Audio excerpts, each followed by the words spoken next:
चलिए अब आगे कवर करते हैं हमारा चैप्टर नंबर 9 जो हमारा चल रहा था, ऑडिट ऑफ आइटम्स जो हमारी थी, डिफरेंट एंटिटीज का हमें ऑडिट करना होता है, वो वाला चैप्टर। उसके आगे हमने पिछले वाले क्लास के अंदर 5 टॉपिक करे थे, उसकी वीडियो वैसे यूट्यूब के ऊपर है, किसी ने द्वारा देखनी हो प्लीज देख लेना, ठीक है। उसके अलावा आज हम और टॉपिक्स कवर करेंगे इसके जल्दी जल्दी जितने हो सकते हैं और खत्म करते हैं इसको। पहले 5 वाले जो थे वो पहली वाली क्लास वाले सबसे इंपॉर्टेंट है, उसमें से आने के चांसेस फॉर श्योर है। इसके अलावा अब इसके अंदर भी कुछ इंपॉर्टेंट टॉपिक्स हैं जो अलग इंपॉर्टेंट में आते हैं, तो थोड़ा सा डिफिकल्ट एरिया की तरफ जाएगा ये वाला चैप्टर अगर तो आएगा। तो इसमें यूजुअली ऐसा ही होता है, एक डिफिकल्ट क्वेश्चन आता है, एक थोड़ा सा इजी आता है, एक मीडियम सा क्वेश्चन आता है, क्योंकि इसका वेटेज ज्यादा है तो हर तरह का टेस्ट होता है, ठीक है। तो एक तो उन पांचों में से मिलेगा ही मिलेगा क्वेश्चन। अब एक इस वाले एरिया में से मिल जाएगा, उसके अलावा एक हमारा गवर्नमेंट ऑडिट वाले चैप्टर में से मिल जाएगा। तो इस तरीके से हमारा तीनों क्वेश्चन हम कवर कर लेंगे।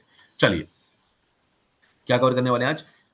Audit of the NGOs, non governmental organisations. तो हमारे को ये इसमें क्या देखना पड़ता है, ये क्यों इंपॉर्टेंट हो जाती है? ये इंपॉर्टेंट इसलिए हो जाती है क्योंकि अगर आपने ऊपर जितने में पढ़े ना, चैरिटेबल हमने पढ़ा था, हॉस्पिटल पढ़ा था, एक्चुअली में देखा जाए तो वो सारे के सारे इस एक के अंदर ही कवर हो जाते हैं। तो कभी कभी वो अलग अलग पूछने की जगह पे, आपको टेस्ट करने की जगह पे एक ही एरिया टेस्ट कर लेता है, उसे बोलते हैं एनजीओ। क्योंकि हॉस्पिटल एनजीओ के अंदर भी हॉस्पिटल आ जाते हैं, चैरिटेबल ऑर्गेनाइजेशन भी आ जाती हैं, तो इसीलिए और रिलीजियस ऑर्गेनाइजेशन भी आ जाती हैं, ठीक है। तो इसी वजह से कभी-कभी क्या होता है, हॉस्पिटल के ऊपर अलग से नहीं पूछेंगे, चैरिटेबल के ऊपर अलग से नहीं पूछेंगे, लेकिन क्या कर लेंगे, कैसे पूछ लेंगे आपको? इस तरीके से पूछ लेंगे कि आपको एनजीओ पूछ लेंगे, ताकि आपके और वाले एरियाज के बारे में पता चल जाए और एनजीओ के बारे में पता चल जाए। तो इसलिए आपको क्या याद रखना है? तो एनजीओ के अंदर देखो, आपको बेसिकली क्या याद रखना है, हल्का सा पता होना चाहिए उसके बैकग्राउंड के बारे में, ज्यादा नहीं। देखो ज्यादा नहीं, 6 पॉइंट पत्थर की लकीर है, ज्यादा नहीं पढ़ना है इसको, ठीक है। तरीके से पढ़ना है, इसके अंदर अलग अलग एरियाज हैं, उसके अलग अलग पॉइंट्स हो सकते हैं। मैंने एक एक आंसर हमारा है कि अगर सिर्फ एनजीओ आया तो कैसे लिखना है, एक आंसर हमारा बनेगा कि हमने पर्टिकुलर इनके एरियाज के अंदर जो अलग अलग पॉइंट्स है वो कैसे लिखने हैं। तो दो पार्ट्स में इसको एनजीओ को पढ़ना पड़ेगा। चलिए पहले एनजीओ के बारे में बेसिकली क्या है सर, ये नॉन प्रॉफिट ऑर्गेनाइजेशन होती है, इनका काम होता है डोनेशन को रिसीव करना। इनका ऑब्जेक्टिव्स क्या होते हैं? इनके ऑब्जेक्टिव होते हैं हमारा मेडिकल फैसिलिटीज प्रोवाइड करना, ठीक है ना, डिजास्टर को मैनेज करना, एजुकेशन के ऊपर वैसे लगाना, पुअर को असिस्टेंस देना, ये सारा हमारा एनजीओ काम करता है इन सारे ऑब्जेक्टिव्स के लिए। क्लियर, सिंपल सा है। उसके अलावा और इन्फॉर्मेशन क्या जरूरी है सर? ये रिलीजियस ऑर्गेनाइजेशंस इसके अंदर कवर हो जाती हैं, चैरिटेबल ऑर्गेनाइजेशन इसके अंदर कवर हो जाते हैं, हॉस्पिटल कवर हो जाते हैं, ओल्ड एज होम कवर हो जाते हैं। जैसे कि सर अगर आप एग्जांपल में देखोगे तो क्या क्या आ जाता है सर, जैसे क्राई आ जाता है, चाइल्ड रिलीफ एंड यू आ जाता है, ठीक है ना, यूनिसेफ आ जाता है। ये सारी क्या है, हमारी विद्या है, हमारी ये हमारी क्या है, ये हमारी एनजीओ खुली हुई है जो इन सारे एरियाज के अंदर ऑब्जेक्टिव के अंदर क्या करती हैं, काम करती हैं। तो ये तो हमारा हो गया सिंपल एनजीओ के बारे में थोड़ी सी कहानी। अब एनजीओ याद रखने का तरीका कौन सा है? एनजीओ को अगर आपने आंसर को याद रखना है तो मैंने ये जो नीचे लिखा हुआ है ये आपको याद रखना पड़ेगा, PC plus EF plus VC plus RF. PC plus EF या बोल लीजिए, या PC plus VC plus EF plus RF, जैसे आपको याद रखना रख लीजिए, plus FA plus kind plus expenditure. अगर आपने इतना याद रख लिया तो आपको काम हो जाएगा। इसमें याद रखना, आपको पीसी याद रखना है, सीएफ याद रखना है, वीसी याद रखना है, आरएफ याद रखना है, एफए याद रखना है, काइंड याद रखना है, एक्सपेंडिचर याद रखना है। बस इतना पॉइंट याद कर लो, इसको कहीं भी लिख लो और आपको ये वाला आंसर पूरा याद करेगा, कभी तंग नहीं करने वाला है। चलो अभी सर थोड़ी सी और, अब देखो मैंने कैसे लिख रखा है, यहाँ पे देखोगे अगर आपने, तो ये मैंने 1 का ए पॉइंट लिख रखा है साइड में, अगर आप देख रहे हो ये तो 1 का ए, 1 के ए में क्या है, आपको 1 के ए में पहले बैकग्राउंड के बारे में एक पॉइंट है, बैकग्राउंड को जो पूरा लिखना है, उसके अंदर ए पॉइंट आ गया, क्या क्या कवर करता है वो, एनजीओ क्या होती है। बी पॉइंट क्या आया, कौन से एक्ट से होती है वो, बी पॉइंट में ये आया। बी पॉइंट बी क्या कह रहा है हमारे को सर, इनकॉर्पोरेटेड होती है, एनजीओ इनकॉर्पोरेट हो सकती है सोसाइटीज के अंदर भी, तो उसके अंदर आता है सोसाइटी रजिस्ट्रेशन एक्ट 1860, या फिर वो इंडियन ट्रस्ट एक्ट के अंदर भी हो सकती है, जिसके अंदर इंडियन ट्रस्ट एक्ट याद रख लो बस 1882। तो इंडियन ट्रस्ट एक्ट के अंदर यूजुअली आते हैं, या फिर आजकल एनजीओ सेक्शन 8 कंपनीज की फॉर्म में भी खुलने लगी है जो कंपनीज एक्ट गवर्न करते हैं 2013। बस इतना याद रखना है सेकंड वाला। तो फर्स्ट का भी पहले नंबर पे रखेंगे एनजीओ के बारे में, एनजीओ नॉन प्रॉफिट ऑर्गेनाइजेशन होती है। दूसरा, एनजीओ के अंदर कौन कौन सी आ जाती हैं, अपना चैरिटेबल आ जाती है, ओल्ड एज होम ये लिख दिया। फिर उसके बाद एनजीओ का हमारा क्या पर्पस होता है वो हमने डाल दिया, वन हमारा कंप्लीट हो गया। फिर उसके बाद 1 बी आया कि एनजीओ कौन से ट्रस्ट के अंदर आती है, सेक्शन 8 कंपनीज भी हो सकती है, ये बता दिया। और उसके बाद सी वाला पॉइंट क्या आया हमारा, ये वाला क्या, कि एनजीओ यूजुअली क्या करती हैं, अपने जो भी होती हैं, जो अपनी बुक्स मेंटेन करती हैं एनजीओ, वो किसके ऊपर करती हैं, एक्रूवल बेसिस के ऊपर करती हैं। ये क्या है, एमसीक्यू रिलेटेड पॉइंट है, इंपॉर्टेंट है। एम क्या करती हैं एनजीओ, हमारा एनजीओ जो अपनी मेंटेन करती हैं बुक्स, वो किसके बेसिस पे करती हैं, एक्रूवल बेसिस के बेसिस पे करती है। ये हमारे को कौन सा प्रोविजन होता है, सेक्शन 128 बताता है कि आपको एक्रूवल बेसिस पे बुक्स बनानी है। लेकिन अगर कोई एनजीओ जो रजिस्टर्ड नहीं होंगी, वो उनकी मर्जी है, उन्हें एक्रूवल बेसिस पे करनी है, कैश बेसिस पे करनी है, उनकी मर्जी। देखो नॉट रजिस्टर्ड वाले केस में इधर एक्रूवल बेसिस और कैश बेसिस, तो याद रखना एमसीक्यू बेसिस है। अगर एनजीओ रजिस्टर्ड एनजीओ है तो वो कौन से बेसिस करेगी, सेक्शन, अगर वो कंपनीज एक्ट के अंदर आ रही है तो वो क्या करने वाली है, तो उसके अंदर वो क्या करेगी, हमारी एक्रूवल बेसिस पे करेगी। वरना अगर रजिस्टर्ड नहीं है तो किसी भी बेसिस पे करे, कोई फर्क नहीं पड़ता। तो यहां तक तो हमारा क्या खत्म होता है, हमारा एनजीओ के बारे में ऊपर का एक कवर अप खत्म होता है। वन वन पॉइंट वन का एबीसी 3 पॉइंट से डिवाइड कर दिया। चलिए अब चलते हैं आगे। अब जो हमारी एनजीओ होती हैं उनका क्या बनता है, उनका यूजुअली इनकम एंड एक्सपेंडिचर जैसे अकाउंट्स बनते थे, उनका इस तरीके से उनका बनता है। तो उनका source and application of funds होता है। सोर्स होती है और अप्लाई होता है। सोर्स मतलब कहाँ से फंड आ रहा है, अप्लाई मतलब कहाँ पे अप्लाई कर रही है एनजीओ। तो सोर्स का मतलब आना, जैसे हम रिसीट एंड एक्सपेंडिचर अकाउंट बनाते हैं, रिसीट मतलब आना, एक्सपेंडिचर मतलब जाना। इनका क्या काम होता है, सोर्स एंड एप्लीकेशन का काम होता है। हमने अगर आपने शायद उसमें ही पढ़ा होगा, जो हमारा कैश फ्लो होता है, sourcing and application of funds, ठीक है, तो वहां पे कहानी कर रहा है। अब सोर्सेज क्या होगी, एनजीओ की, क्लियर है यार, ग्रांट्स एंड डोनेशन, जीएनडी, इसको याद में रखना, दिमाग में सारे पॉइंट यहीं से जुड़े हुए हैं। तो ग्रांट एंड डोनेशन ही क्या करती है एनजीओ, ग्रांट एंड डोनेशन को रिसीव करने का काम करती है। तो मेन सोर्स ऑफ फंड कहां से आता है एनजीओ को, सर ग्रांट्स एंड डोनेशन से आता है। दूसरा, वो फंड रेजिंग प्रोग्राम्स लगा सकती है, एडवर्टाइजमेंट से कमा सकती है, मेंबर से फीस रख सकती है, ठीक है, टेक्निकल असिस्टेंट फीस, बहुत सारे एरियाज है। तो आपको मेनली याद रखना है ग्रांट्स एंड डोनेशन याद रख लो, फंड्स फ्रॉम द प्रोग्राम्स याद रख लो, फीस याद रख लो, कुछ भी याद रख लो, बस इतना थोड़ा सा पता होना चाहिए कि सोर्सेज आते कहां से हैं। ये हमारा मेन हो गया। अब आता है क्या, पीसी। पीसी पहला क्या आपको पॉइंट याद रखना है, पहले नंबर पे आपको लिख के जो आंसर के अंदर लिख के आना है वो पॉइंट बता रहा हूं। पीसी लिख के आना है, प्रमोटर्स कंट्रीब्यूशन। पहले नंबर पे मैनेजमेंट क्या, जो एनजीओ होती है वो डोनेशन एंड ग्रांट रिसीव करती है in the nature of promoters contribution. Promoters जो होते हैं एनजीओ के, वो क्या करते हैं, अपना पैसा लगाते हैं, ग्रांट और डोनेशन की फॉर्म में देते हैं, ठीक है, वो हमें दिखती है, वो हमारे लिए कैपिटल की रिसीट है, वो हमारे लिए कैपिटल है, इसलिए आपकी लाइबिलिटी साइड आती है बैलेंस शीट के अंदर। पहला आ गया पीसी के बारे में। और यही हमारा क्या बनता है, यूजुअली यही हमारा बनता है कॉर्पस फंड। कॉर्पस एक होता है जो हमें कॉर्पस बनाते हैं कि भाई इसके अंदर मेंबर पैसा डालेंगे, हमें कॉर्पस क्रिएट करेंगे हमारे एनजीओ का। वो कौन सा आता है, उसके अंदर क्या जाती है, प्रमोटर्स कंट्रीब्यूशन जाती है, उसे क्या बन के आती है, वो कॉर्पस कंट्रीब्यूशन बन के आती है। तो अगर आपको प्रमोटर कंट्रीब्यूशन भी याद रहा पहला पीसी, तो वी आर गुड। एमसीक्यू मैंने क्यों लिखे, क्योंकि आपको हो सकता है प्रमोटर कंट्रीब्यूशन कॉर्पस फंड के ऊपर क्या, कंट्रीब्यूशन के ऊपर क्या आ जाए कि भाई कौन सा कंट्रीब्यूशन कॉर्पस में आती है, वॉलंटरी, प्रमोटर, बहुत सारे नाम दे देंगे, आपको याद रखना है सिर्फ और सिर्फ प्रमोटर कंट्रीब्यूशन जाती है कॉर्पस फंड कंट्रीब्यूशन के अंदर। ये आपका एमसीक्यू कवर हो गया। चलिए आगे, तो उसके बाद क्या है, पहला पॉइंट हो गया हमारा पीसी का और कॉर्पस कंट्रीब्यूशन का। फिर उसके बाद आता है हमारा वॉलंटरी कंट्रीब्यूशन। ये कौन बोलता है हमारे को, इनकम टैक्स का बोलता है भाई। इनकम टैक्स एक्ट 1961 में जब आप ट्रस्ट पढ़ने जाओगे, फाइनल के डीटी में जब आप लोग आ जाओगे, तब आपको दिखेगा वॉलंटरी कंट्रीब्यूशन का कंसेप्ट भी आता है, जो बोलता है ये क्या होता है, वॉलंटरी कंट्रीब्यूशन बंदा कब करता है, जब वो कोई स्पेसिफिक डायरेक्शन के बेसिस पे चाहता है कुछ अचीव करना। वो कहता है मैं एनजीओ में पैसा इसलिए दे रहा हूँ क्योंकि मुझे ये करवाना है, तो वो आपको क्या करना पड़ेगा, उसको आपको स्पेसिफिकली वॉलंटरी कंट्रीब्यूशन में पैसे को रखना पड़ेगा। इनकम ही आपकी आज डोनेशन ही रही है, पर वो किसी स्पेसिफिक डायरेक्शन के हिसाब से आ रही होगी, आपको उसको उसी जगह पे क्या करना पड़ेगा, यूज करना पड़ेगा, ठीक है। And specification that they shall form part of the corpus of the trust. और वो क्या कर सकते हैं, कॉर्पस का पार्ट बन सकती है, बिल्कुल बन सकती है, shall not be included the, हाँ, तो ये क्या कर सकते हैं, कॉर्पस का पार्ट क्या बन सकती है, वॉलंटरी कंट्रीब्यूशन पे अपनी कॉर्पस का पार्ट बन सकती है, प्रॉब्लम नहीं है। लेकिन वैसे कौन सी होती है, प्रमोटर कंट्रीब्यूशन ही मिली जाती है, क्योंकि ये खर्चा हो जाता है जिस पर्पस के लिए आपने दिया हो। तो पहला आ गया पीसी, दूसरा आ गया वीसी, अब तीसरा है आरएफ। आरएफ क्या है मेरा, रिवॉल्विंग फंड। अब रिवॉल्विंग फंड में क्या है सर, ये वाली अमाउंट क्या होती है, ये अमाउंट होती है रिवॉल्विंग फंड की, इसके अंदर आप जो अपनी ग्रांट और जो अपनी कंट्रीब्यूशन आप रिसीव करते हो, इसको आप रोटेट कर देते हो। मतलब आप मान लीजिए किसी लोन वगैरह पे दे दिया आपने किसी और एनजीओ को, किसी और बेनिफिशियरीज को, एनजीओ के पार्ट को, कि भाई ये ले, लोन पे ले ले, इससे इंटरेस्ट वगैरह आएगा, तो ये पैसा कहीं ना कहीं क्या करता रहेगा, घूमता रहेगा। तो इससे वगैरह आप क्या करते हो, इंटरेस्ट वगैरह भी अर्न करते हो, तो आपका पैसा थोड़ा सा बढ़ता भी जाता है। और जो इंटरेस्ट इनकम आपके पास रिसीव होती है, फिर से एमसीक्यू देखो, मैंने सारे एमसीक्यू लाइट में मार्क करे हैं, फिर से एमसीक्यू, जो भी आपके पास इंटरेस्ट वगैरह आता है, जो भी इनकम आती है, वो कहां पे जाती है, आपकी credit to the income and expenditure account में बाकी क्या जाती है, इकट्ठी होती रहती है। तो रिवॉल्विंग फंड का मतलब क्या है, आपने अपने ही अंदर क्या कर रहे हो, आप किसी अपने मेंबर को लोन दे दिया या किसी और एनजीओ को आपने लोन दे दिया, एनजीओ टू एनजीओ क्या हो जा रहा है, पैसा रोटेट हो जा रहा है, उसे बोलते हैं रिवॉल्विंग फंड,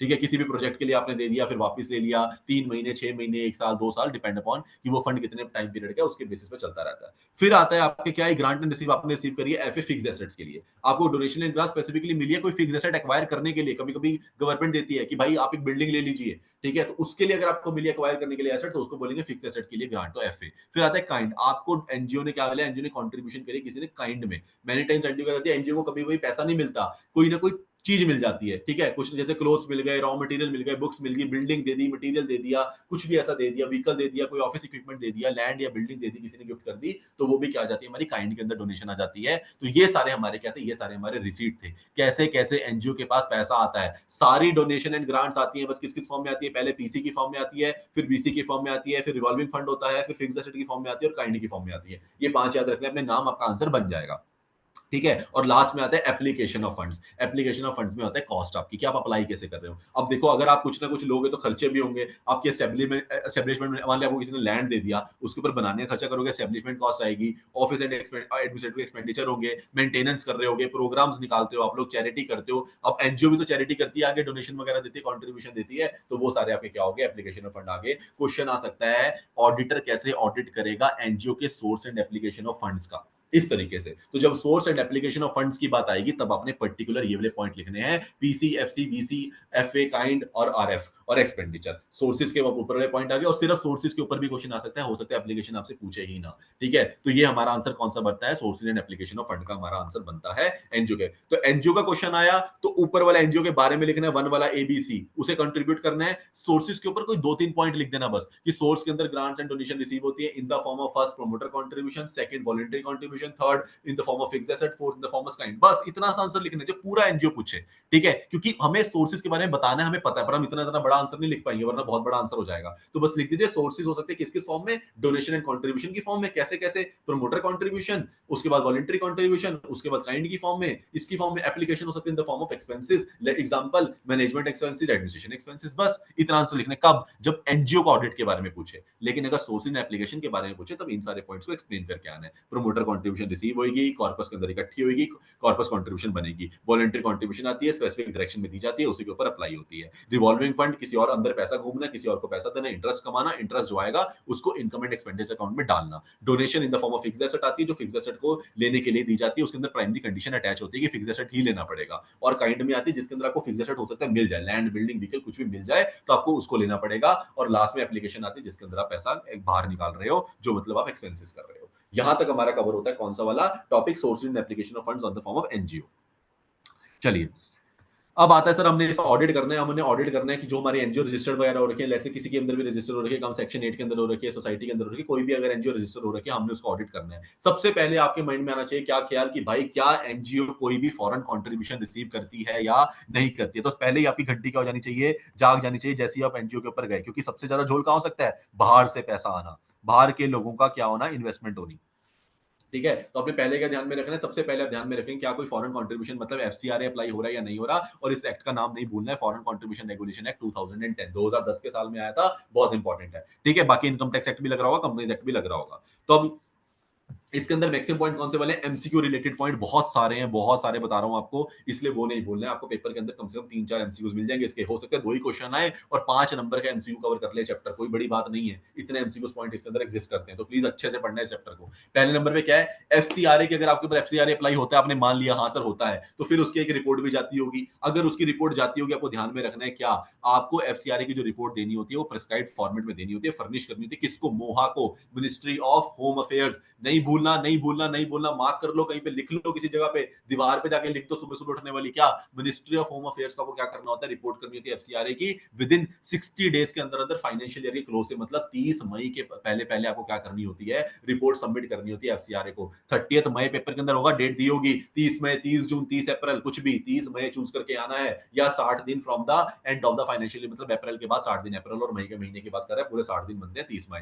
ठीक है? तो एफसीआरए की रिपोर्ट किसको जाती है, मोहा को जाती है, बहुत सारे नाम दे दूंगा आपको, ये वाला एजुकेशन, वो वाला एजुकेशन, ये मिनिस्टर, वो मिनिस्टर, नहीं, मिनिस्ट्री ऑफ होम अफेयर्स, याद रखना है। तो ये क्या हो गया हमारा, तो मार्क कर लेना। ठीक है? कुछ भी मार्क कर लो, खोपड़ी मार्क कर लो, जो मर्जी मार्क कर लो। अब आता है sir when planning the audit, the auditor में कंसंट्रेट ऑन द फॉलोइंग। अब आता है सर आप जब ऑडिट प्लान कर रहे हो तो प्लानिंग के टाइम पे आप किन किन चीजों का ध्यान रखोगे। पहले तो आपको जब प्लानिंग की बात करनी है तो आप प्लानिंग के टाइम पे आप ओवरऑल एनजीओ को समझने की बात कर रहे हो। ठीक है? यहाँ पे जितने भी पॉइंट्स है सारे के सारे ऊपर ऊपर एनजीओ की प्लानिंग के टाइम पे बात कर रहे हो। नॉलेज लेनी पड़ेगी, अपडेट करूंगा नॉलेज, और उसके बारे में कौन कौन से एक्ट लग रहे हैं, उसके ऊपर क्या क्या अप्लाई होता है, फिर उसके बाद मेमोरेंडम ऑफ एसोसिएशन और आर्टिकल ऑफ एसोसिएशन देखो। देखो ये क्या है, बेसिक। जब आप प्लानिंग कर रहे हो, 300 की बात कर रहे हैं, 300 के टाइम पे जब आप एनजीओ के बारे में सोच रहे हो तो ओवरऑल सोचोगे, क्या सोचोगे, नॉलेज ऑफ द एनजीओ लोगे, भाई कौन से में ऑपरेट करती, कैसे ऑपरेट करती, कौन से एनवायरमेंट में अपडेट करोगे, नॉलेज कौन कौन से उसके ऊपर रेगुलेशंस लगती है उसके बेसिस पे। तीसरे नंबर पे एमओए एओए देखोगे उसका कि वो किस तरीके से चल रही है। फिर रिव्यू करोगे ऑर्गेनाइजेशन चार्ट कैसे कैसे खोल रखी है, किस तरीके से उनकी पॉलिसीज है, क्या गाइडलाइंस है, क्या प्रोजेक्ट है, क्या गवर्नमेंट एजेंसी इन्वॉल्व है, ऑर्गेनाइजेशन का पूरा चार्ट देखोगे। फिर मिनट्स ऑफ द मीटिंग और बोर्ड ऑफ डायरेक्टर की मीटिंग लोगे, उससे पता चल जाएगा अच्छा किस तरीके से काम चलता है। फिर उसके बाद अकाउंटिंग सिस्टम के बारे में ध्यान दोगे, अच्छा कैसा अकाउंटिंग सिस्टम है भाई, किस तरीके से मैनेज करते हैं, एक्रूअल बेसिस पे करते हैं, नहीं करते हैं, क्या चीज है, इंटरनल कंट्रोल्स को चेक करना चाहोगे, मटेरियलिटी लेवल्स को देखोगे, रिपोर्ट्स के नेचर एंड टाइमिंग को देखोगे, एक्सपर्ट इन्वॉल्व करते हैं नहीं देखोगे, प्रीवियस ईयर की ऑडिटर रिपोर्ट को लेकर थोड़ा सा समझना चाहोगे। ये क्या है, ये मेरे बेसिक वाले पॉइंट है जो मैं प्लानिंग के टाइम पे अगर एनजीओ का ऑडिट प्लान कर रहा हूं तो मैं किन किन एरियाज को ध्यान में रखूंगा, कैसे कैसे सोचूंगा, ये सारे एरियाज उसके अंदर आते हैं। इन अगर एनजीओ का क्वेश्चन आएगा तो यहां से कोई भी 2-4 पॉइंट उठा के 2-3 पॉइंट को मर्ज करके एक पॉइंट बनाना है। Understanding the NGO, about the nature of work done, about the accounting procedure, by reviewing the minutes of the meetings of the procedure and reviewing the internal controls of the previous year auditor report.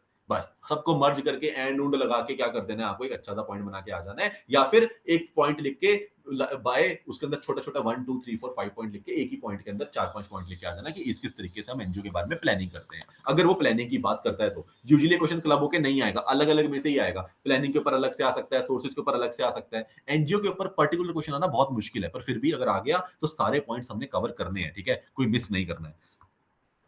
चलो जी, ये हो गया हमारा। उसके बाद अब उसके बाद क्या आता है, अब आप उसके बाद प्लानिंग कर रहे हो, तो आप उसके प्लानिंग के टाइम पे आप क्या खोलोगे, अब आप ऑडिट प्रोग्राम देख रहे हो, तो अब ऑडिट प्रोग्राम के अंदर आपको क्या देखना पड़ता है, आपको हर चीज चेक करनी पड़ेगी। क्या? एसेट एंड लायबिलिटीज भी और इनकम एंड एक्सपेंडिचर भी। अब आपको दोनों चीजें चेक करनी पड़ेगी कि अगर आपने किसी का ऑडिट करना है एनजीओ का, तो आपको एसेट एंड लायबिलिटी मतलब बैलेंस शीट आइटम्स का भी ऑडिट करना है, और इनकम एंड एक्सपेंडिचर मतलब पीएनएल का भी ऑडिट करना है।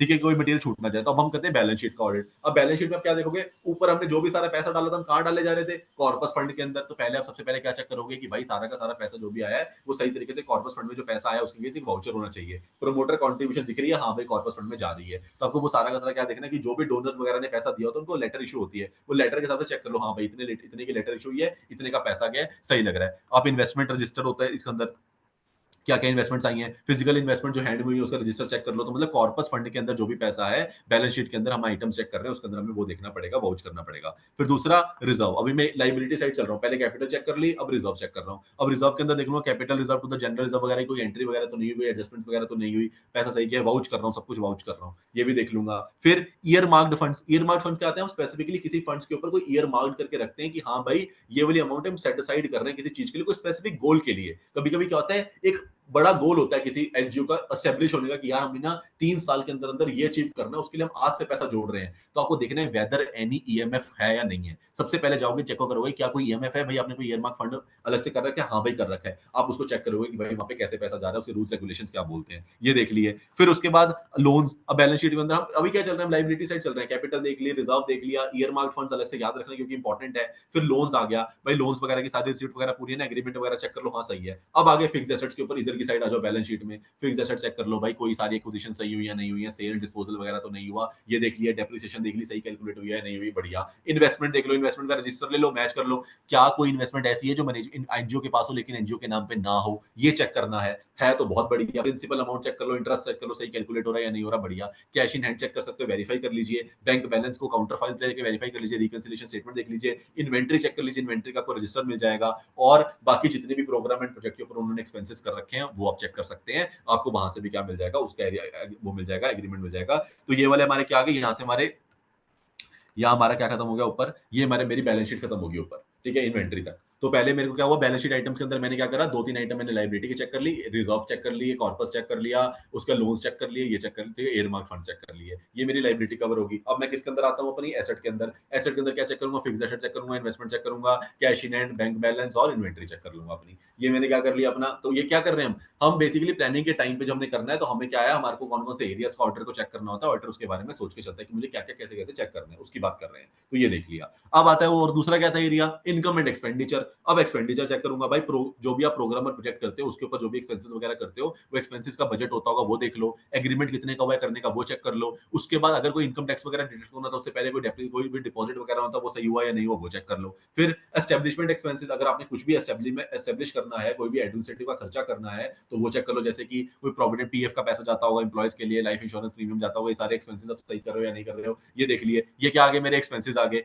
अब इनकम देखो, कोई भी 2 पॉइंट आपने 1 पॉइंट देना है, ज्यादा नहीं देना है, बहुत बड़ा आंसर नहीं बनाना है, छोटे छोटे 2 या 3 पॉइंट से काम चल जाएगा। अब इनकम की बात कर लेते हैं, कोई भी 2-3 पॉइंट यहाँ से उठा लो। इनकम कैसे आएगी सोचो, उसके पास कंट्रीब्यूशन ग्रांट्स, तो ये तो सारी इनकम है ही हमारी, जो हमने ऊपर सारी बात करी थी। कोई फॉरेन कंट्रीब्यूशन आ रही है तो वो भी चेक करनी पड़ेगी। फिर जो फंड रेजिंग प्रोग्राम करते हो यहाँ से भी बहुत पैसा आता है, ये भी आपको चेक करना पड़ेगा, रिसीट वगैरह। मेंबरशिप फीस होती है इसकी, आप मेंबर्स बनाते हैं एनजीओ के, वहां से ही पैसा आता है। फिर सब्सक्रिप्शन की फीस होती है, आप उससे ही पैसा लेते हो तो वो भी पैसा आता है। तो और का इंटरेस्ट एंड डिविडेंड, आपका जो भी आपने इन्वेस्टमेंट कर रखी है उससे भी बहुत पैसा आपको अर्न होता है, इंटरेस्ट एंड डिविडेंड से। तो ये सारे मेरे क्या बनते हैं, ये मेरे रिसीट के पॉइंट बन जाते हैं। अब आपको किसी भी के ऊपर क्वेश्चन आ सकता है। पहला, एनजीओ के सोर्स के ऊपर क्वेश्चन आएगा तो ऊपर वाला पीएफ, सीएफ, ईएफ और रिवॉल्विंग फंड फंड वाला वो लिखना है। एप्लीकेशन पे क्वेश्चन नहीं आएगा क्योंकि छोटा सा आंसर था। फिर आ सकता है प्लानिंग एक्टिविटीज कौन कौन सी होती है, वहां पे आंसर लिखना है। तीसरा क्या आ सकता है आपको कि आपने कौन कौन से एक्सपेंडिचर अपने बैलेंस शीट आइटम्स और अपने अपना एक्सपेंडिचर और वो आइटम्स का आप कैसे ऑडिट करोगे, वो आ सकता है। आपको क्वेश्चन के अंदर ध्यान देना है, क्वेश्चन पूछना क्या चाहता है। क्या क्वेश्चन का फोकस फाइनेंशियल स्टेटमेंट के ऊपर है, तो बैलेंस शीट और इनकम एंड एक्सपेंडिचर अकाउंट को क्या करके लिख के आओ, या फिर क्वेश्चन का अंदर सोर्स एंड एप्लीकेशन ऊपर है, कैश फ्लो स्टेटमेंट के ऊपर है, तो source and application of fund के बारे में लिख के आओ। बहुत क्लियर रहना, पूरे आंसर मैंने आपको बता दिए, इसके अंदर आंसर आएगा तो गलती मत करना। क्लियर है? यस नो जल्दी से बता दो मुझे। Yes sir. कर लेंगे एक बार अब सेग्रीगेशन सब, है ना? पक्का? ये मैंने जहां कार्ड मार रखा है ये आप लोगों ने छोड़ना है, नहीं करना है। ऑडिट ऑफ सोल ट्रेडर नहीं करना है, उठाना भी नहीं है। जिसके ऊपर पर्पल काटा है छोड़ देना है। ऑडिट ऑफ फर्म नहीं उठाना है, छोड़ देना है।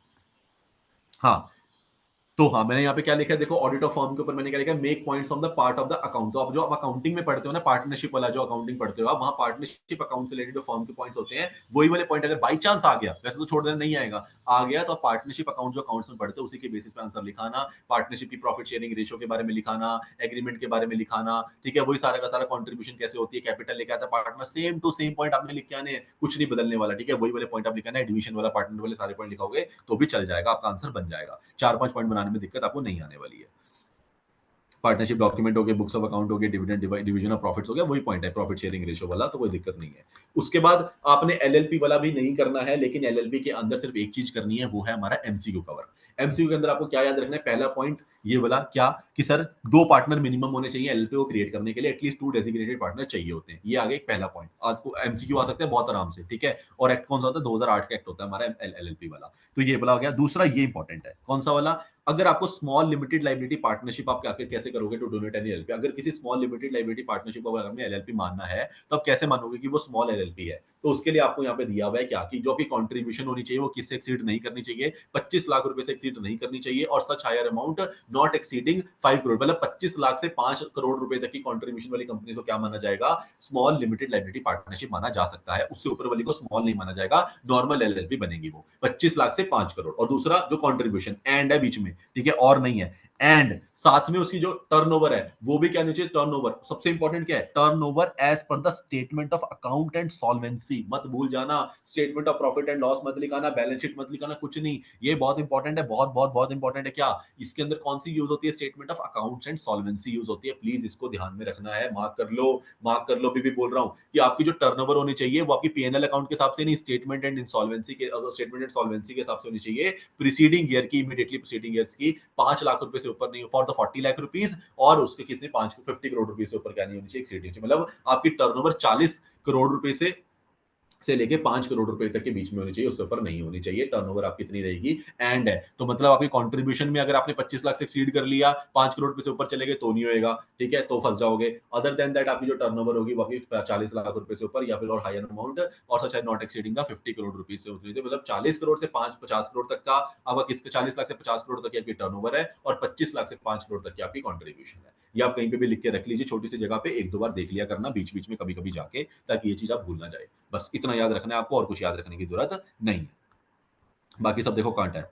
फिर एक एमसीक्यू आता है नीचे एक और छोटा सा, इसके अंदर वो भी कवर करते हैं, क्या, returns to be maintained and filed by LLP. अब जो रिटर्न होती है उन्हें वो क्या करनी होती है, हर एलएलपी को क्या करना होता है, अपने आरओसी को 60 डेज के अंदर अंदर, फाइनेंशियल ईयर के क्लोज से, मतलब आपका जो आपका 31 मार्च होता है उसके बाद आपको 60 डेज के अंदर अंदर अपनी रिटर्न फाइल करनी होती है। किसके अंदर, फॉर्म नंबर 11। देखो मैं मान नहीं रहा हूं कि फॉर्म वगैरह पूछेंगे आपसे, बहुत रेयर चांस है, but I am not taking a risk, ठीक है, क्योंकि हम टॉपिक नहीं कर रहे हैं, तो एटलीस्ट उसका एमसीक्यू पढ़ने में हमारे को ज्यादा प्रॉब्लम नहीं होनी चाहिए। टॉपिक नहीं पढ़ना है, सिर्फ एमसीक्यू पढ़ना है। आरओसी 60 दिन के अंदर अंदर आपकी रिटर्न जाएगी, एलएलपी की 60 डेज फाइनेंशियल ईयर के एंड से, और फॉर्म नंबर 11 के अंदर जाएगी। दूसरा, अब एलएलपी को जो अपना statement of account and insolvency बनाना होता है ऊपर, जिसके बेसिस पर आप टर्नओवर कैलकुलेट करते हो, आपका मतलब प्रॉफिट एंड लॉस जैसा, वो फॉर्म 8 के अंदर जाता है with in the period of 30 days from the end of the 60 months of the financial year, 6 month sorry, with in a period of 30 days from the end of the 6 month of the financial year, मतलब आपका 30 सितंबर के बाद के अगले 30 दिन के अंदर अंदर आपको क्या करनी होती है, सबमिट करना होता है, क्या, अपना स्टेटमेंट ऑफ, आपकी अपना सब statement of account and solvency आपको सबमिट करनी होती है फॉर्म 8 के अंदर अंदर। पहले वाला 60 डेज फाइनेंशियल ईयर की क्लोजिंग से, लेकिन स्टेटमेंट ऑफ अकाउंट किसके ऊपर क्वेश्चन आएगा, इसके ऊपर आएगा, statement of account and solvency के ऊपर 30 डेज आप लिख दोगे फाइनेंशियल ईयर एंड से, नहीं, 30 days from the end of 6 months of the financial year, तो मतलब 30 सितंबर के बाद की बात कर रहा है आपकी, उसके बाद के 30 दिन के अंदर अंदर आपको करनी होती है, मतलब 30 अक्टूबर से पहले पहले आपको जाना पड़ता है इसके अंदर सबमिट करने के लिए। ठीक है, प्लीज याद कर लेना। हो सकता है आप पेपर में आ जाए, कुछ नहीं पता, एक आधा एमसीक्यू जरूर टेढ़ा आता है, वो यही वाला हो सकता है, और कुछ नहीं पढ़ना है यहाँ से। और नीचे के चैरिटेबल इंस्टीट्यूशंस वगैरह हम कवर कर चुके हैं। ठीक है, तो यहाँ तक का हमारा जो पिछले वाला टॉपिक था उसके अंदर एनजीओ और हमारा सोल ट्रेडर फर्म वगैरह टॉपिक यहाँ पे खत्म हो जाता है। चलिए अभी और कर सकते हैं क्या, एक आधा तो कर लेते हैं। आप लोगों का कब है, कुछ अभी क्लास है कोई? नहीं सर, 3 बजे। 3 बजे है। आई थिंक आपने कोई एमटीपी वगैरह देनी थी जितना मुझे याद है। चलो एक आधा टॉपिक और कर लेते हैं ताकि ये थोड़ा सा और कवर हो जाए। ऑडिट ऑफ कोऑपरेटिव सोसाइटीज एक बार ये देख लेते हैं, फिर उसके बाद बंद करते हैं। चलो आ जाओ। इसमें भी सारा नहीं करना है, मुझे मार्क नहीं करा हुआ, इसको छोटा करना है, बट वो छोटा कर लेते हैं हम, आ जाइए साथ साथ। चलिए, ये एक इंपॉर्टेंट टॉपिक है क्योंकि ये जो ट्रस्ट एंड कोऑपरेटिव सोसाइटीज है और कोऑपरेटिव सोसाइटीज है और एक मल्टी डिसिप्लिनरी कोऑपरेटिव सोसाइटीज होती हैं, ये दो तीन जो है ये थोड़ा सा अपने आप में एक अलग से इंपॉर्टेंट एरिया है, जिसके अंदर हाई चांसेस हैं कि ट्रस्ट या कोऑपरेटिव सोसाइटीज या इन वाले एरिया के अंदर से एक क्वेश्चन आने के पूरे पूरे चांसेस बन सकते हैं। मतलब इंपॉर्टेंट तो है, पर ये कि थोड़ा सा टेक्निकल भी है, तो टेक्निकल आना होगा तो डेफिनेटली ये सबसे पहले टारगेट होने वाला एरिया बनता है। ठीक है, तो कोऑपरेटिव सोसाइटीज हमारे लिए क्या है, हमारे को थोड़ा बहुत क्या करना है, इसका बैकग्राउंड के बारे में ध्यान रखना है यूजली।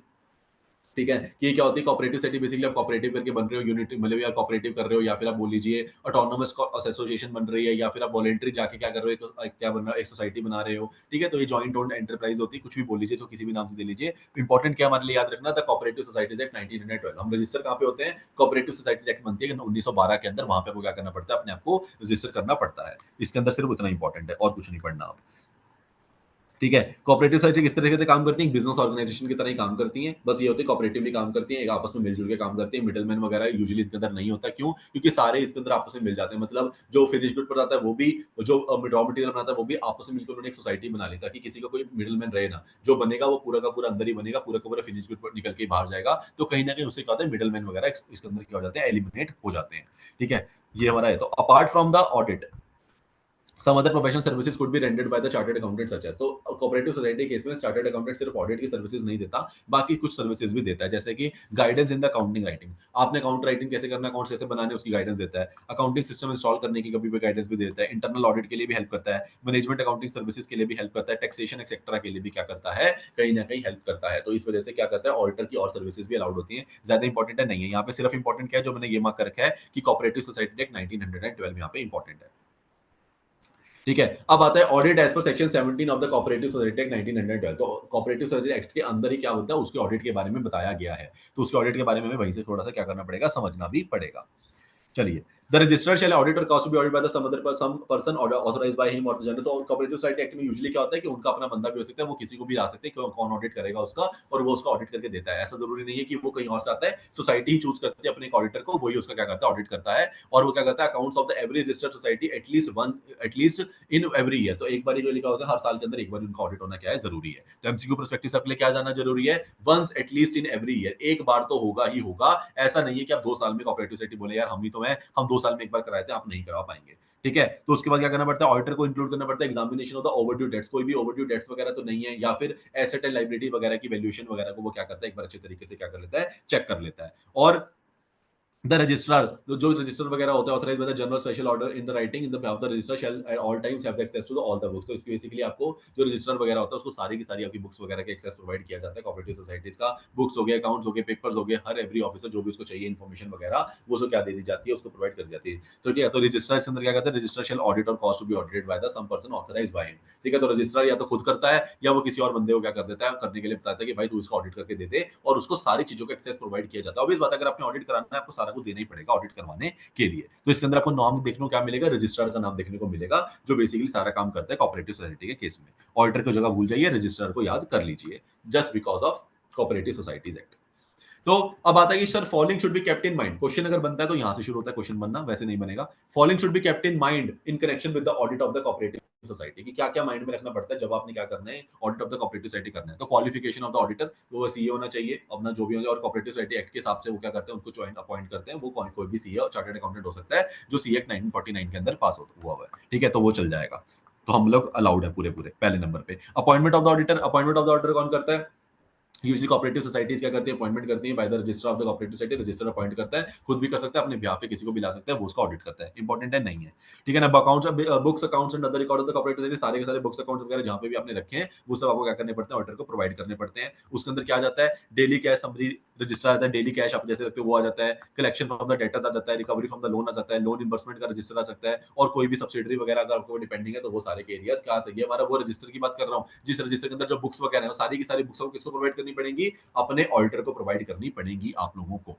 ठीक है, कोऑपरेटिव सोसाइटी का ऑडिट होते हुए। तो क्वालिफिकेशन ऑफ द ऑडिटर आ जाता है दूसरे नंबर पे, appointment of the auditor, books वगैरह को सारी प्रोवाइड करनी पड़ेगी। फिर restriction of the share holdings, इसका जो एमसीक्यू वाला पॉइंट है थोड़ा सा टेढ़ा है कि मैक्सिमम ऑफ द 20%, तो इसको छोड़ देना, याद रखने की जरूरत नहीं है, इसलिए मैंने इसको इंपॉर्टेंट मार्क भी नहीं करा, ज्यादा इसको दिमाग मत लगाना, इसी कैलकुलेशन इतनी सौखी नहीं होती तो इसको रहने देंगे। सिंपल है, restriction of the share holdings होती है किसके केस के अंदर, वो अपना कोऑपरेटिव सोसाइटीज के अंदर रेस्ट्रिक्शन होती है शेयर होल्डिंग के अंदर, बस इतना याद रखना है, अंदर नहीं जाना है, ठीक है, मैं आपको काम आसान कर रहा हूँ, छोड़ देना उसको। फिर आता है रेस्ट्रिक्शन ऑन लोन्स। अब जो लोन्स वगैरह होते हैं कोऑपरेटिव सोसाइटी के अंदर, उसके लिए यूजुअली क्या होता है, स्पेशल सैंक्शन होती है, आपको पहले स्पेशल रेजोल्यूशन वगैरह पास करना पड़ता है, उसके बेसिस पे आपको होता है कि हाँ भाई हमने लोन देना या नहीं देना, रेस्ट्रिक्शन लगी होती है, अगर सारे मेंबर्स मानेंगे तो ही लोन दिया जाता है, वरना लोन नहीं दिया जाएगा। फिर इन्वेस्टमेंट ऑफ फंड्स, आप इन्वेस्टमेंट वगैरह कर सकते हैं, बिल्कुल कोऑपरेटिव सोसाइटी क्या कर सकती है, अपनी इन्वेस्टमेंट वगैरह भी कर सकती है, ऑडिटर को इन्वेस्टमेंट वगैरह भी चेक करनी होती है। फिर contribution to charitable institution, charitable purpose, क्या कोऑपरेटिव सोसाइटी चैरिटेबल पर्पस में कंट्रीब्यूट कर सकती है, बिल्कुल कर सकती है, और अगर उन्होंने वगैरह करी है तो आपको थोड़ा सा इनके अंदर एमसीक्यू वाला पॉइंट बनता है क्या, कि जो contribute an amount not exceeding 10% of the net profits remaining after the compulsory transfer to the reserve fund और एनी अदर चैरिटेबल पर्पस।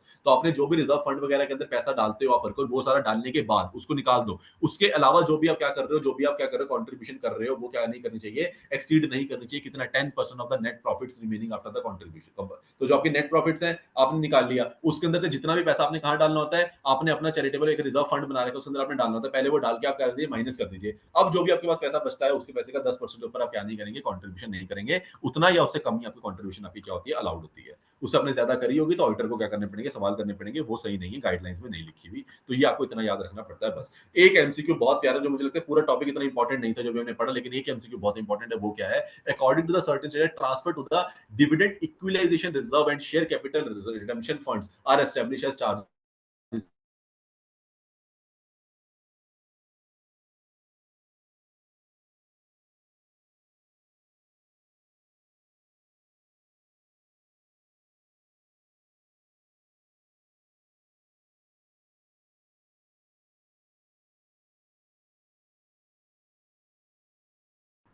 ठीक है, सिंपल इतना याद रखना है।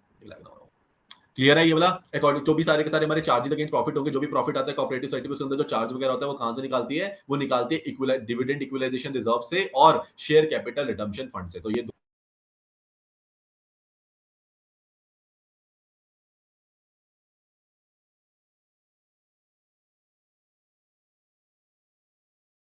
बता दो जल्दी से, थम्स अप।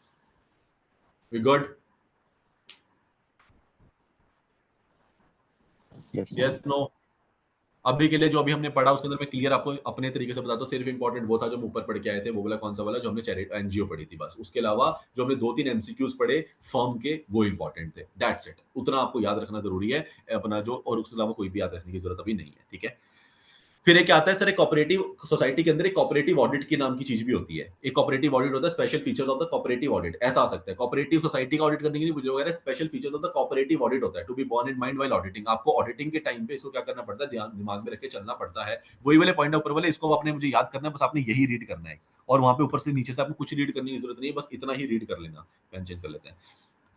जैसे कि examination of the overdue debts, आप क्या करते हो, आप ऑर्डर हो, आप कोऑपरेटिव ऑडिट में क्या करना है, एग्जामिन क्या करना है, ओवरड्यू डेट्स वगैरह तो नहीं है, मतलब कोई एनपी वगैरह तो नहीं है, आपको ओवरड्यू डेट्स वगैरह एग्जामिन करने हैं। फिर ओवरड्यू इंटरेस्ट, इंटरेस्ट वगैरह कोई ओवरड्यू तो नहीं हो रखा, ये चेक कर लेना।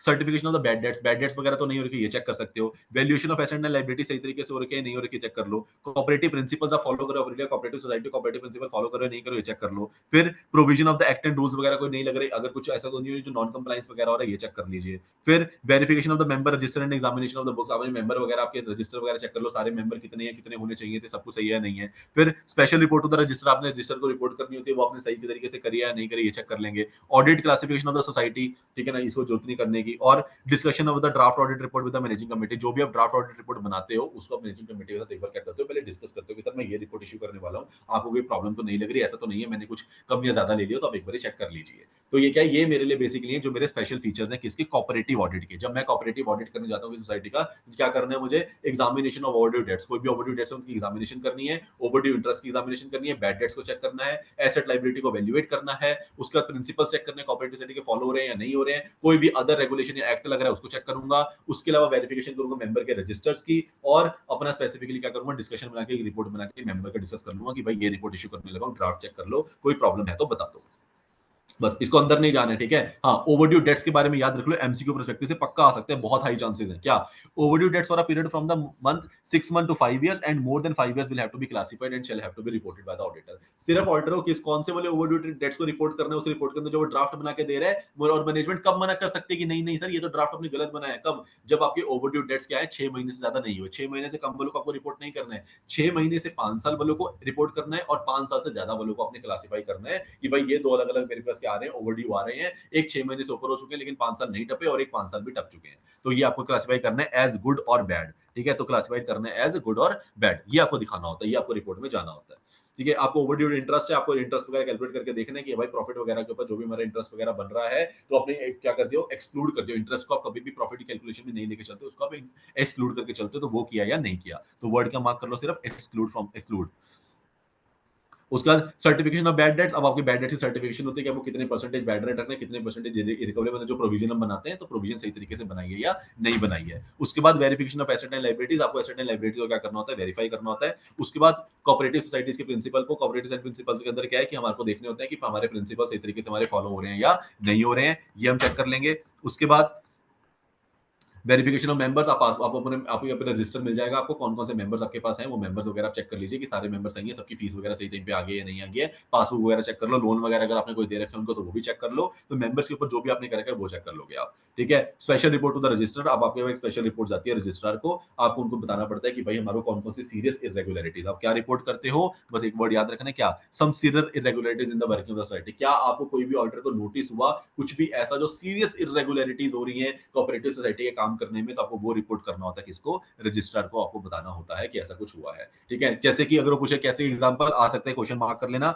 कि बता दीजिए क्या क्या आप रिपोर्ट करते हो रजिस्ट्रार को in case of cooperative societies, high chances हैं, प्लीज मार्क इट एज खोपड़ी, क्योंकि 3 या 4 नंबर का क्वेश्चन बनने के बहुत हाई चांसेस है, मार्क कर लीजिए इंपॉर्टेंट।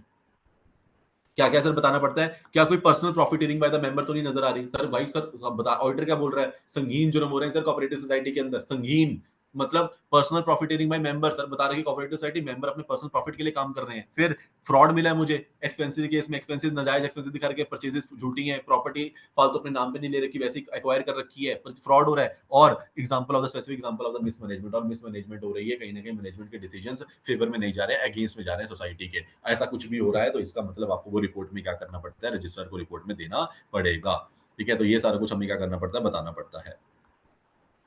और आपको वो ड्राफ्ट ड्राफ्ट बना के, वो इरेगुलरिटीज पहले आप ड्राफ्ट बना के किसको दिखाते हो, वो आप ड्राफ्ट बना के मैनेजिंग कमेटी को भी दिखाते हो, भाई मैं ये इशू करने वाला हूँ क्योंकि आप लोगों ने ये सारा कुछ कर रखा है, अगर इसके अंदर कुछ सेटल वगैरह करना है, रेक्टिफाई करना है तो मुझे बता दीजिए, ठीक है। तो वो सारी माइनर इरेगुलरिटीज क्या हो जाती है, रेक्टिफाई हो जाती है और सेटल हो जाती है, लेकिन जो जो इंपॉर्टेंट होती है जैसे फ्रॉड वगैरह, ये तो आपको क्या करने पड़ेंगे, लेके आने पड़ेंगे किसके सामने, रजिस्ट्रार के सामने, एज सिंपल एज दैट, ठीक है। तो ये हमारा सबसे इंपॉर्टेंट वाला जो पार्ट था, वो हमारा ये वाला पार्ट था जो भी हमने पढ़ा, ठीक है। उसके बाद आता है इसी के अंदर एक टॉपिक है जो आगे कॉन्टिन्यूस में आता है, वो क्या कहता है, मल्टी स्टेट कोऑपरेटिव सोसाइटीज। अभी हमने क्या पढ़ा, कोऑपरेटिव सोसाइटीज पढ़ी, एक इंपॉर्टेंट, इसके अंदर 2 इंपॉर्टेंट क्वेश्चन मार्क कर लेना, कौन सा वाला, एक तो ये वाला, ये इसको मार्क कर लीजिए, क्वेश्चन नंबर 1 इंपॉर्टेंट, इसका क्या, कोऑपरेटिव ऑडिट, कोऑपरेटिव सोसाइटीज मत याद रखना, कोऑपरेटिव ऑडिट, कोऑपरेटिव ऑडिट जो होता है कोऑपरेटिव सोसाइटी का, उसके अंदर ऑडिटर को क्या स्पेशल फीचर होता है या वो क्या चेक करता है, ये चेक करता है सारा कुछ। उसके अंदर एमसीक्यू एनपीए वाला कौन सा वाला, 6 महीने से 5 साल या 5 साल से ऊपर वाले आएंगे, 6 महीने से कम वाले नहीं आएंगे। और एक जो रजिस्टर को रिपोर्ट जानी होती है, उस रिपोर्ट के अंदर, स्पेशल रिपोर्ट के अंदर क्या क्या जाता है, किस किस केस के अंदर वो रिपोर्ट करता है,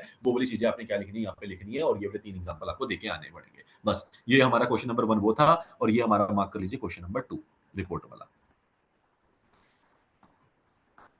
चलिए, तो ये हमारे 2 इंपॉर्टेंट क्वेश्चन हमारे मार्क हो गए यहां से। फिर उसके ऊपर आता है क्या हमारा मल्टी स्टेट कोऑपरेटिव सोसाइटीज। हमारी सर एक स्टेट वाली सोसाइटीज नहीं है, हमारी मल्टी स्टेट कोऑपरेटिव सोसाइटीज है। अलग अलग स्टेट में क्या है, मल्टीपर्पज कोऑपरेटिव सोसाइटी खुली हुई है, मतलब एक पर्पस नहीं है हमारा, बहुत सारे पर्पस के लिए बहुत अलग अलग हमने स्टेट में सोसाइटीज क्या कर रखी है, खुलवा रखी है।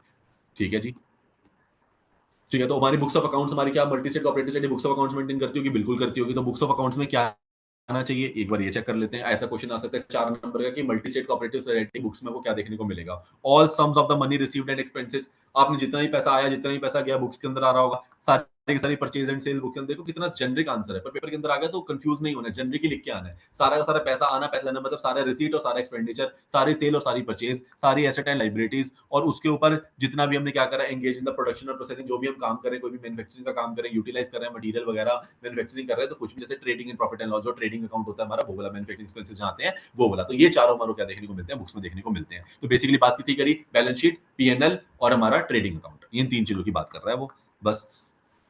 अब आता है audit of the multi state cooperative society. सबसे इंपॉर्टेंट वाला जो एरिया एक आता है अच्छा सा, सेक्शन 72। इस सेक्शन को याद रखना है, ठीक है, सेक्शन नहीं भूलना है, सेक्शन 72, दिस इज इंपॉर्टेंट। ठीक है, क्योंकि ये वाला एरिया पेपर में काफी बार क्वेश्चन आया हुआ है इसके ऊपर, इसलिए बोल रहा हूं इंपॉर्टेंट याद रखने को। सेक्शन 72 के हमारी क्वालिफिकेशन ऑडिटर, सेक्शन 72 बोलता है मल्टी स्टेट कोऑपरेटिव सोसाइटी का state of person who is a chartered accountant with in the meaning of the chartered accountant act. तो हमारा सी अपॉइंट होगा सेक्शन 72 के अंदर, जो मल्टी कोऑपरेटिव सोसाइटी एक्ट का बेसिकली क्या करेगा, ऑडिट करेगा। अब क्या है, however the following person are not eligible for appointed auditor. कौन कौन नहीं बन सकता कोऑपरेटिव सोसाइटी का, बॉडी कॉर्पोरेट नहीं बन सकती, ऑफिसर एम्प्लॉय नहीं बन सकता किसी का भी, या फिर कोई भी मेंबर और कोई नहीं बन सकता, एम्प्लॉय कोई भी होगा तो नहीं, मतलब बेसिकली सीए ही बनेगा, सिंपल बता रहेगा, कोई बॉडी कॉर्पोरेट नहीं बनेगी। ठीक है, आके कहीं वो बन के बैठ जाए, नहीं जी, उसका कोई इंडिविजुअल आएगा जो चार्टर्ड अकाउंटेंट ही होगा, और कोई भी ऑफिसर एम्प्लॉय नहीं बन सकता। ठीक है, कोई मेंबर वगैरह है, कोई एम्प्लॉय वगैरह है कोऑपरेटिव सोसाइटी का, वो भी नहीं बन सकता, और कोई इंडेप्टेड वगैरह है, अगर किसी ने पैसा ले रखा है कोऑपरेटिव सोसाइटी, तो वो भी नहीं बन सकता। ठीक है, तो ये वाला कौन बंदा बनेगा, इसलिए वो सारे डिस्क्वालीफाई हो जाएंगे।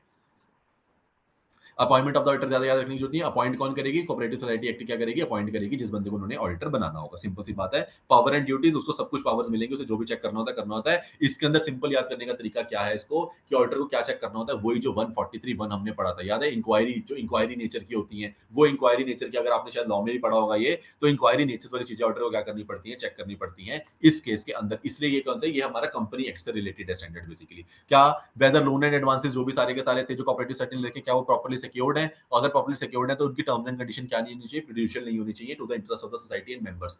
किसी को याद है 143(1) या नहीं, किसी को प्रॉब्लम है बोलो, किसी ने नहीं पढ़ा हुआ तो मैं ढंग से पढ़ाऊं, पढ़ा हुआ है तो बता दो, जल्दी जल्दी करा देता हूं। 143(1) आप लोगों ने पढ़ा है पहले या नहीं पढ़ा है, यस यस सर। सर, पढ़ा है।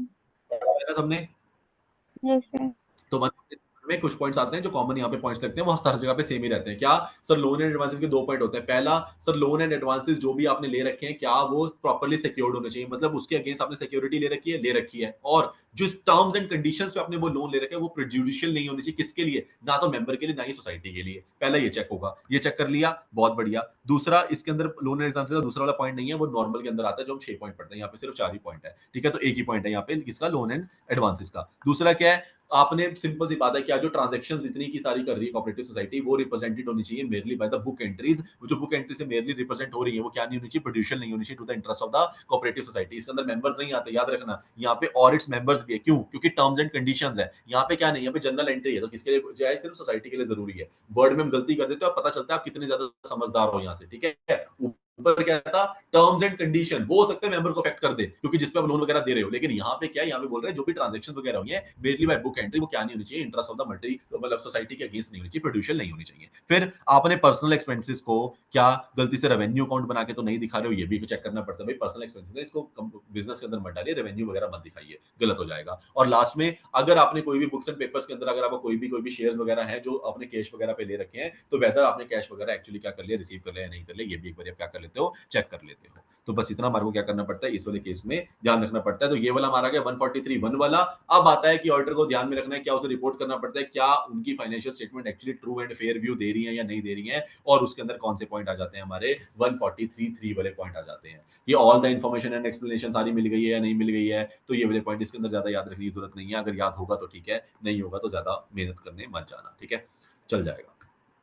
पर यहाँ पे क्या कवर है, क्वेश्चन सिंपल याद रख लेना कि कोऑपरेटिव सोसाइटी के केस में, ताकि एटलीस्ट आपको इतना याद रहे कि आना क्या है। आ गया तो बना पाओगे या नहीं बना पाओगे बात की बात है, आना क्या है पता होना चाहिए। तो आना क्या याद रखना, कोऑपरेटिव सोसाइटीज के केस में ऑडिटर 143(1) और 143(3) क्या करता है, चेक करता है। बेसिकली वही सेम पॉइंट जो कंपनी ऑडिट में हम पढ़ते हैं।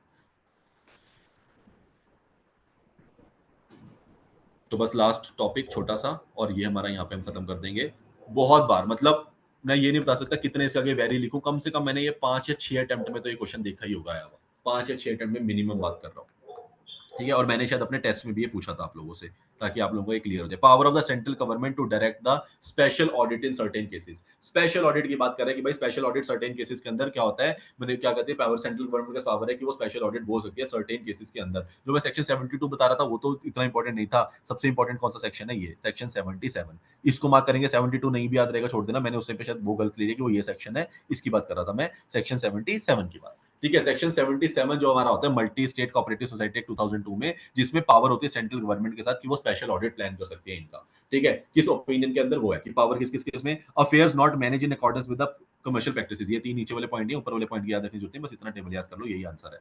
क्या, किस केस के अंदर क्या बोला जाएगा, कोऑपरेटिव सोसाइटी जो मल्टी स्टेट कोऑपरेटिव सोसाइटीज है उसके अंदर क्या सेंट्रल गवर्नमेंट के पास कोई भी पावर है कि वो उनका स्पेशल ऑडिट करवा सकती है। हाँ जी पावर है। किस सेक्शन के अंदर है सर, 77 के अंदर है सर, बढ़िया। अब किस केस के अंदर वो करवाएगी, कब ऐसा होगा कि उनके पास अथॉरिटी आएगी, ऐसा नहीं है सारा टाइम अथॉरिटी नहीं, इन तीनों में से कुछ हिट करेगा तभी करवा पाएगी। कैसे, पहला, affairs not manage in accordance with the prudent commercial practices. जैसी प्रैक्टिसेस होनी चाहिए कोऑपरेटिव सोसाइटी की, उस प्रैक्टिसेस के हिसाब से आप काम नहीं कर रहे हो। अगर आपके अफेयर्स वैसे मैनेज नहीं हो रहे हैं तो सेंट्रल गवर्नमेंट को अगर नजर आ गया कि आप अपनी चद्दर से बाहर जा रहे हो, जितनी आपके लिए एक बनाई गई थी, बाउंड्री बनाई गई थी, आपने बाउंड्री क्रॉस कर ली है, तो उसके ऊपर सेंट्रल गवर्नमेंट आके बैठ जाएगी आपके अफेयर्स के ऊपर और एक स्पेशल ऑडिट आपके ऊपर कंडक्ट कर सकती है। फिर manage activity to cause the injury to the interest of the trade और इंडस्ट्रियल बिजनेस। आपकी एक इकलौती कोऑपरेटिव सोसाइटी ऐसी है जो पूरे की पूरी इंडस्ट्री के ऊपर क्या बन रही है, एक नेगेटिव क्या बन रही है, एक इंडिकेशन दे रही है। मतलब आप ही क्या ऐसा कुछ काम कर रहे हो जो पूरी सोसाइटीज के ऊपर, मल्टी कोऑपरेटिव सोसाइटी एक्ट के ऊपर क्या कर रहा है, कहीं ना कहीं एक बढ़िया लांछन लगा रहा है। मतलब कुछ ना कुछ ऐसा हो रहा है जो एक नेगेटिव सेट कर रहा है लोगों के सामने कि यार क्या कोऑपरेटिव सोसाइटीज होती हैं। मतलब आप एक ऐसा एग्जांपल सेट कर रहे हो, उस वाले केस में स्पेशल ऑडिट होगा आपका कि भाई ऐसा क्यों हो रहा है।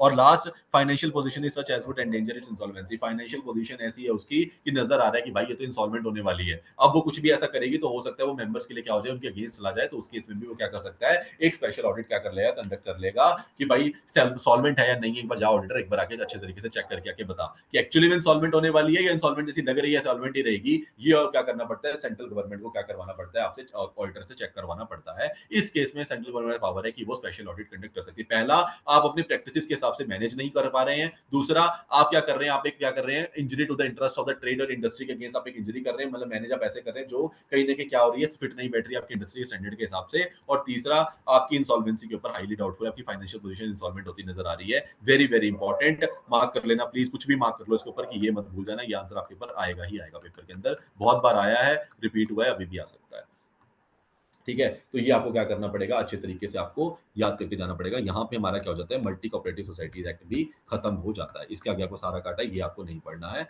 अगला टॉपिक हम बाद में ले लेंगे, ट्रस्ट एंड सोसाइटीज वाला। तो यहाँ पे हम इसको करते हैं एंड फॉर द डे।